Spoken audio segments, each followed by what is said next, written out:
Here. All right. It looks like we're live. What's up, people? How you doing today? We got a little chill Saturday stream. We're going to talk about some Southern Fire. Don't know if you guys heard that Southern Fire last night, but it was pretty funny. There was a big situation going on, and I got a good old laugh out of it. I made a cartoon right here. Check that out. A little fun cartoon. Clip, clip. Snip, snip, motherfucker. Bro, that had me dying right there. I couldn't believe that when I saw that. And, well, let me just go ahead and set it up proper, like, you know what I mean? So that everybody can kind of get the gist of what I'm talking about right here. So last night, right, you know, there's this big situation going on, and we got all kinds of things. Well, hey, first of all, how y'all doing, man? Hey, fantastic Saturday. Let's get after it today, all right? Let's have a good time. We're just going to do a stream and shoot the bull, all right? It's about ready to storm like crazy over here. I don't know. I'm out in the middle of the desert, and they got them thunder clouds just going crazy right now. So that's why I'm a little bit late, because I'm like, oh, man, I don't know if it's going to go wild or it's going to be okay or what the hell's going on over here. You know what I'm saying? Got helicopters flying over, got the Ravens out there. Well, actually, I don't see the Ravens anywhere. So they must know that there's a big storm coming. So I'm sitting here and I'm like, oh, what the hell is going on?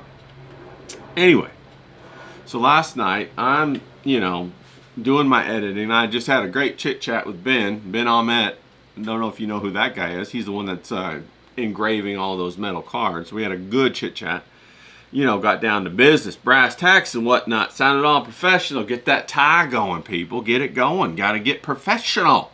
Got to start doing business. So we were talking business. And I was getting ready to edit that up. And then I'm sitting here watching The Biggest Problem in the Universe, with Dick Masterson and Vito. And I'm loving that because, today's the big day. Super Killer's got to drop. You know what I mean? We've been all waiting for it. Everybody backed it. They're all excited about it. And then what the hell's going on with Vito? Vito said this week, for sure, by all means, Super Killer, the comic book, is dropping. So, of course, we're all thinking, Super Killer's dropping. What does that mean? That means he's going to ship out the printed copies or what's going on, And so I'm watching the Dick, grill Vito about it. And Vito's sends an email on stream and says, what did he say? He said, I pushed a button, who cares? And so I'm sitting there dying, I'm laughing because this is excellent. I couldn't have written it better myself. It's hilarious. I don't know if you guys saw it, but I was rolling. You get, there's all this expectation and like it's turned from excitement into pressure, it feels like. So that's pretty wild that it's pressure now. And it's a lot of pressure under Vito, and I guess maybe he bit off more than he could chew or whatever and thought it was going to be a lot easier than it was. Turns out making comic books ain't as easy as you thought. Plus, when you're going to go ahead and put it on the big stage, everybody's going to scrutinize and review it. You know what I'm saying? It's all fun and games when you're the one pointing the finger and scrutinizing a little ISOM, little Eric July. But when it comes back around to you, man, that's a different story. You're like a critter in hot water right there. You know what I mean? So you're going to be put on a big platform. And, of course, if you got like $137,000 worth of support, then you go ahead and you roast the fuck out of, ISOM 1. Of course, people are going to be coming for you. They're going to be gunning. So I imagine that had some psychological impact on him. And he's sitting there and he's thinking, oh, I don't know. I guess it's got to be perfect. It's got to be perfect. It's got to be perfect. And then, so that worked him all up into the big, tizzy. And he made mountains out of molehills, and it just kept going from there, kept snowballing it to this big, psychological pressure and weight, That's exactly the opposite mindset you want to be in when you're creating something. We talk about this all the time, during the week, how to be a creative person, how to create. Creation has to come from a place of excitement, fun, enjoyment, fascination, creativity, curiosity. Those are the places it comes from. It doesn't come from a place of desperation, pressure, fear, needing to execute, worry to deliver. Those places, that kind of concept of emotion, it stifles creativity. It puts it in a box and it destroys it. So you're never going to deliver if you're coming from that psychological perspective. You know, that's terrible. You know what I mean? Terrible.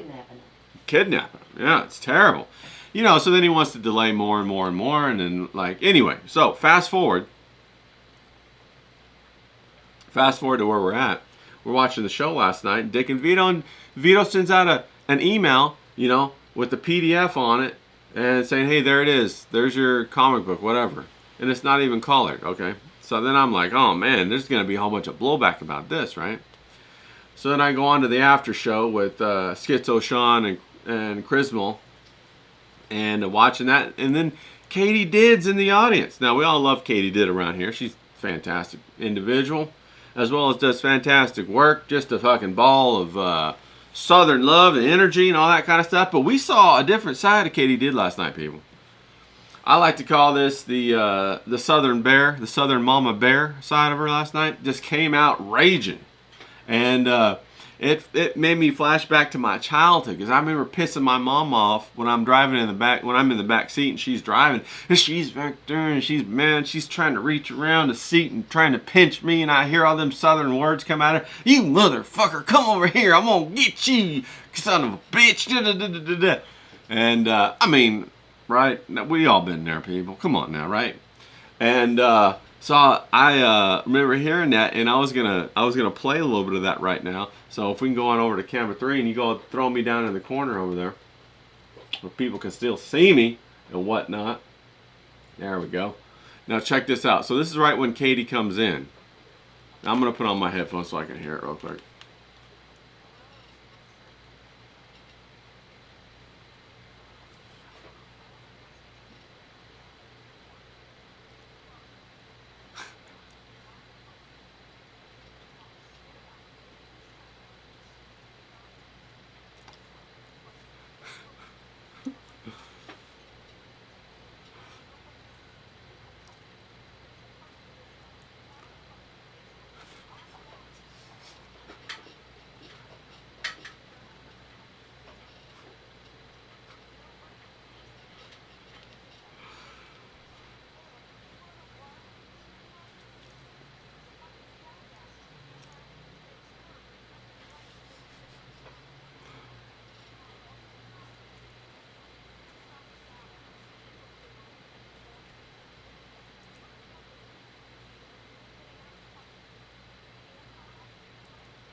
So we come back to one real quick. So that's what she said. She just went wild, and then the flashback for me was like I went back to my childhood, like I said, and it was just crazy, and I couldn't believe it. And then she says, "Clip, clip, motherfucker," and I thought that was just hilarious. That was hilarious when she did that. And anyway, so that inspired me to do this this big cartoon right here that I did. And we did a whole bunch of clip, clip, snip, snip, motherfucker. And we got Vito right there doing this thing. So, anyway, I just wanted to share that because I thought it was hilarious because it resonated so deeply with me about my childhood and about pissing my mom off different times and having her like, you know, say all that kind of stuff. And, you know, we would go to church and do all that funny stuff at church, and then we'd piss her off on the ride home, me and my brother, and then she would all of a sudden you hear all these good old cuss words coming out. And I tell you, ain't nobody can cuss like a Southern woman, boy. I tell you, woo-wee. You got that sweet as a pie Southern accent, and then you just got all them cuss words coming on. Now, the funny thing is, you know, I don't know, like if she wants me telling tales outside of school right here, I'll be telling on her a little bit. But hey, it's all fun, and it's all, you know, those are good memories. You know, now that I look back, and you know, the spicy attitude, and I love that kind of stuff. And you know, you love to see that out of women, man. That's you know, it's authentic, and that's what we're all about. You know, we want to be authentic. We want to control our emotions, but hey, there's times when you should be angry. There's times when you got to be mad. You know, there's times when you got to have that mother bear come out and throw a fit. That's perfectly acceptable. You know, at some point the line has to be drawn and enforced. You know what I mean? You're gonna go ahead and, you know, have all these people come in and they give you their support. Well, don't forget about them people who worked for their hard-earned money, and they go ahead and they support you on your dream, and then go ahead and think that you can somehow slime away to the back corner and give them this offering that's a digital download with no collars. That's crazy, you know. The hardest thing to do is to get people to support you, to break through. That's the hardest thing to do. So once you do it, you really want to take care of those people. You really want to give them what's important. You want to treat them with the kindness and the love that they desire. You want to keep them. There's a saying, and I think the saying goes something like, the easiest way to make $1 is not to spend it. The easiest way to make $1 is to save the one in your pocket. And once you get those people that support you and that you love, the most important thing to do is to keep them people in your corner and to use them people to try to grow other people as like a snowball of support. And that's what you got to do. So in my opinion, Vito got a huge blessing by getting the support of a ton of people, you know, that came out and supported him and threw up the $137,000, which is definitely a huge success. And he should have delivered on that. You know, he should have, come hell or high water, motherfucker, I'm going to deliver on this to the people that got my back. I'm going to get them. You know what I mean? And that's the way you got to be. That's a very Southern idea. You know, your word is your bond. You know, you do a deal on a handshake kind of thing. You know, that's a lot of what crowdfunding's all about. You know, I still have projects that I've crowdfunded and I've backed and I haven't gotten them. And, you know, I trust that they're going to come in. And all kinds of different projects that I've supported over the past 3 years. Not exclusively in Comicsgate or anything like that, but, you know, all kinds. I just bought a book from an illustrator in Holland, you know. I'm trusting that he's going to go ahead and he's going to send that book to me across the ocean, you know. And I kind of use this idea that we're creators, that, you know, we have a similar morality, a similar bond, you know, that I can trust that that's going to happen. Because I already sent the money, right? I mean, like, that's how it works. You sign up, you send the money, and then you trust that they're going to deliver the product. I ain't going to Holland to make sure that this guy, you know, delivers my book. You know what I mean? If he chooses not to deliver my book, all I can do is say, well, you know, type, fuck you, you didn't do me right, blah, blah, blah. But then, you know, I get the shit sandwich, right? So this concept of crowdfunding is a very Southern moral set, you know, moral code, a code of honor, really, where somebody, because they ask you for support, you give them support and you expect them to honor that support. You expect them to have the moral compass and the intestinal fortitude to stand up and say, no matter what, I'm going to get this project done and I'm going to put it in your hands because you you know, it's humanity that is the kindness that allows people to want to even support you in the first place. You know what I mean? That's what it's all about. So why would you want to take advantage of those very people that had the humanity inside of them, like a Katie did, to throw up, I don't know how much it was, 30, 40, you know, $75 to support this fella. You know, to support Isom, to support Eric July, to support Ethan Van Sciver, to support Shane, to support John, to support Vasilis, to support all these people, you know? That's the good part of our society. That's the part of our society that we have to protect. These small independent creators that want to create something. Like Ben, you know, the guy I talked to last night. He started a whole CNC machine shop business in the basement of his house, and he's a new father. He's got 2 new children. You know, one's a toddler and one's just born. He's got his wife up there, and his wife's trusting him to create this business to help make their family better, their life better. That's what I'm talking about, the creativity that elevates. So these are the creators that we want to support, not the creators that take us for granted. And I'm really disappointed in the fact that I feel like I've been taken for granted on some level. And so I really resonate with that rage that came out of Katie. You know, not only the fact that it's familiar with me within my genealogy, my heritage, that Southern heritage, because I heard a lot of Southern women cuss in my day, boy, I tell you what. But also because, you know, it's important to support that humanity. It's important to support those people who, out of their kindness and generosity, want to uplift you in your life. Because we all know that life out here ain't easy. And if you ain't got the connections, boy, you got to scratch and you got to pull it out the mud. You know what I mean? You got to climb and scratch like a rat trying to get out the gutter. And I've seen it. So when you get 1 or 2 of those kindnesses, and you know, 137,000 is a big kindness that was setting him up to do the Super Killer 2. Then he's on a platform like the biggest problem in the universe with Dick. That's a platform that could really do numbers, and especially with his book, if it went over with any fanfare whatsoever or was any good whatsoever, the Super Killer 2 would have gone bigger. You know, especially in comparison with Eric July and Isom and how they put themselves at odds when Dick and Vito did the comparison of Isom and just fucking ripped it to shreds. And really, it was the best thing that could have happened for Vito's book because it brought all the eyeballs to it. You know, I know that Eric July has been talking about that conflict marketing and all that kind of stuff. It's true. You want to have conflict marketing.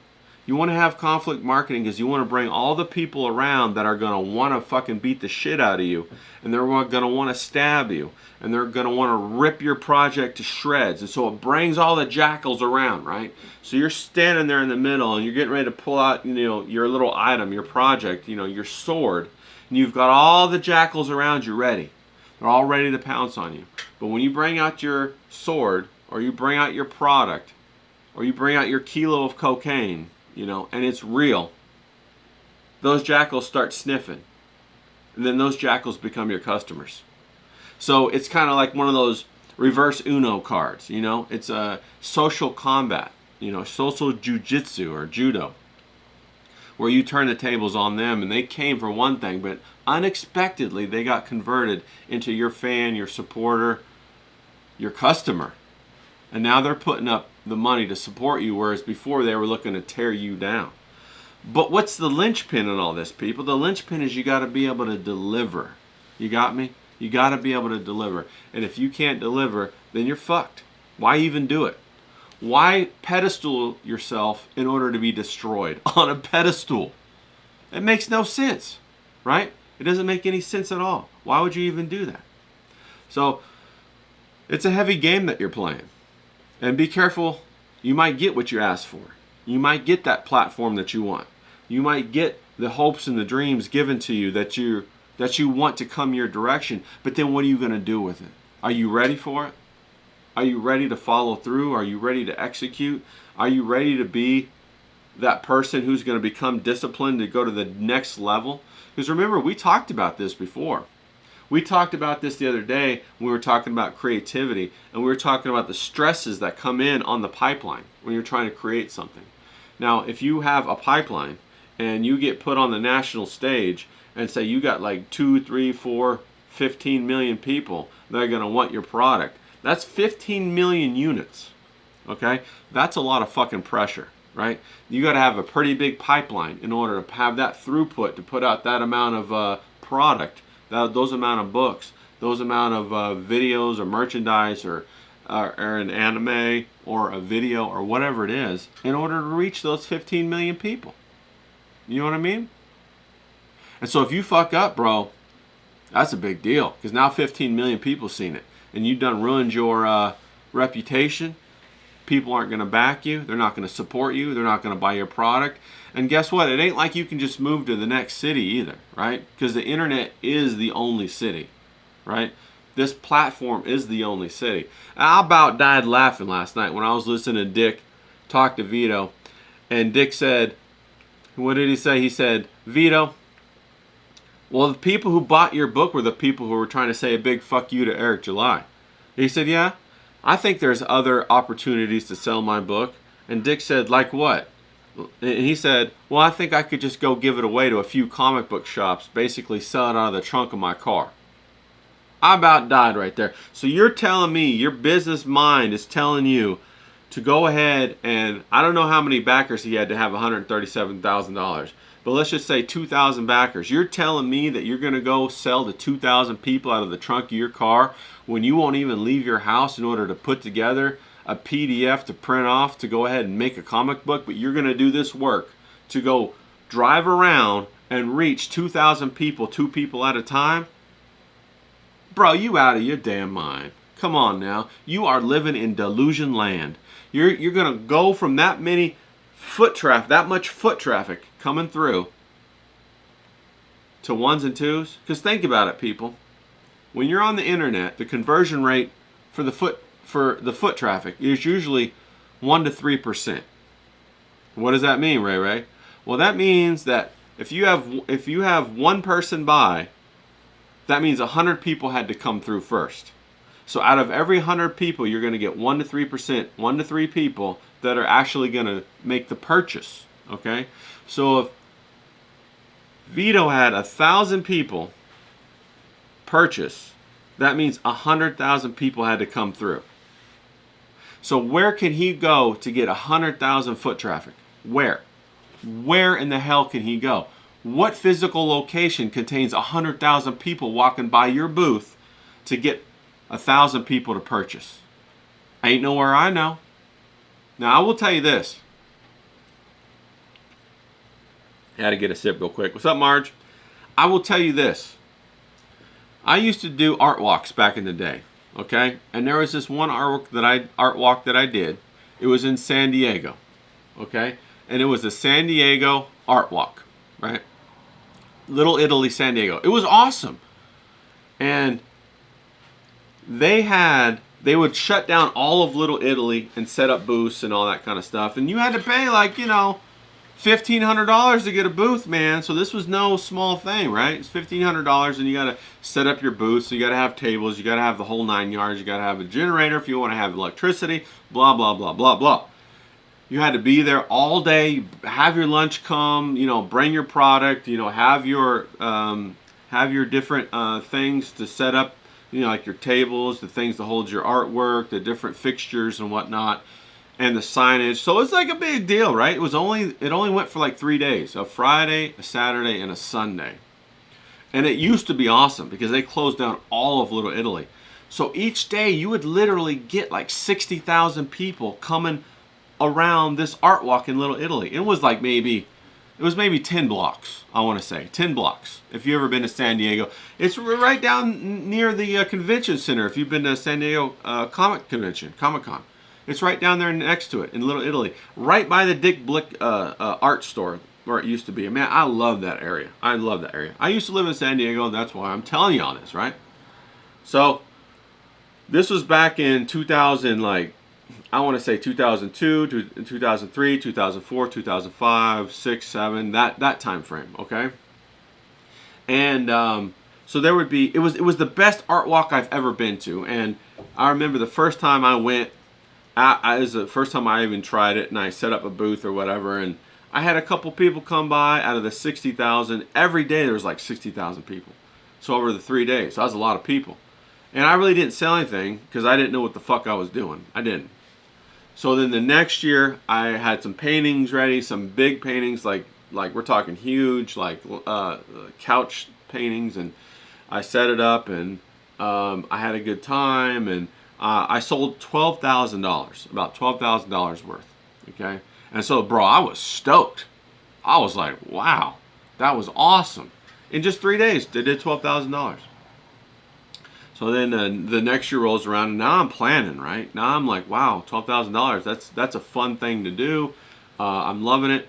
So the next year I set it up, and I bring even more paintings, and I frame some paintings this time. I get the idea to have small, medium, and large price point, and I break it up like that. And I had a really successful time that year, and I ended up making $30,000 in 3 days. In 3 days, people, $30,000. Nothing to sneeze at. It was fantastic, right? I was over the moon. So now I'm really thinking, right? Now I'm really thinking. And I'm like, okay, I'm going to get myself 2 booths next year.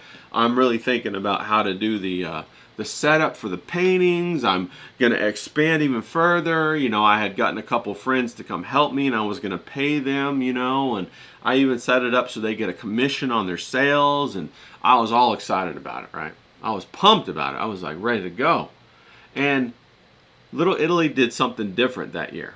I don't know if they sold the art walk to somebody else or what happened, but they had new management, and what they did this year was they were going to do it in sections. So it used to be all like huge, just 10 blocks of like awesome chaos, right? You're walking up and down the street. Their streets are packed.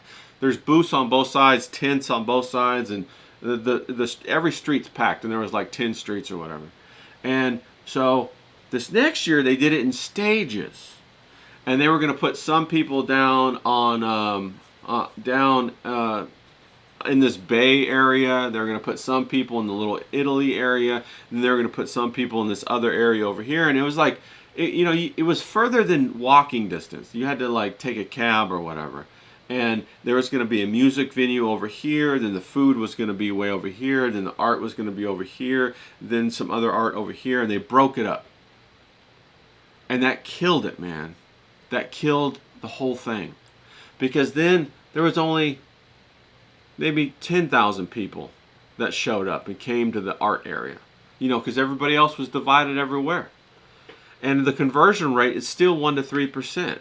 So after that weekend, I maybe did like, $12,000 again. But the overhead was so much, and I had to pay everybody, that I barely broke even that year. And I had to pay for 2 booths. I had to pay for, I made collateral, like printed cardboard thing, postcards to hand out to people, and all kinds of stuff like that. And I made packages, and I had marketing, and I was really going for it this year. I was like, wow, if I made 30,000 last year, I think I could probably try to make 40 or maybe even 60, I was thinking.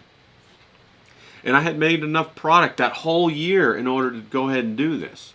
And this was before I got in any galleries or anything like that. And so I was basically just doing this art walk, and I had a regular job at the time, but I was doing this on the weekend. I even took the whole week of work off. I rented a whole big like box truck, to load all my product in, all my paintings in, and drive it down there. And so I went all out. I had 4 or 5 of my friends helping, like I said, and they were help load and unload. We had like dollies. I bought dollies, the whole thing, man. I had bought lunch for everybody, took care of everybody, and told everybody that we'd have a celebratory dinner at a steakhouse afterwards, And of course, I didn't really feel like celebrating very much, but I still took everybody out for a steak dinner, and I forget how much it was. It was like $1,200 or something like that, but that was off the top of my profit, And I'm thinking I'm going to make like, $40,000. I only made 12. And I had to deliver it to everybody. So And then the next year, I didn't even bother doing the art walk because it was even less. The attendance was even less. And then every once in a while, I try to do an art walk, and they all suck. You know, they're terrible. You put forth so much time, effort, energy, and money, and nothing happens. Because maybe a couple hundred people come through, but the conversion rate is still 1 to 3%. So if a couple hundred people come through, you're getting 1 or 2 people that are purchasing. That doesn't even cover your expenses for anything. So I'm telling you, Vito, wake up, bro. Come back. Fix this. You know what I'm saying? This is where you want to be. There's no better scenario. There's no better situation than this crowdfunding and working with the Comicsgate people. There's no better situation. You're not going to be able to replace this audience. You're not going to be able to replace the customers that are coming through. You know, so you really want to do them solid.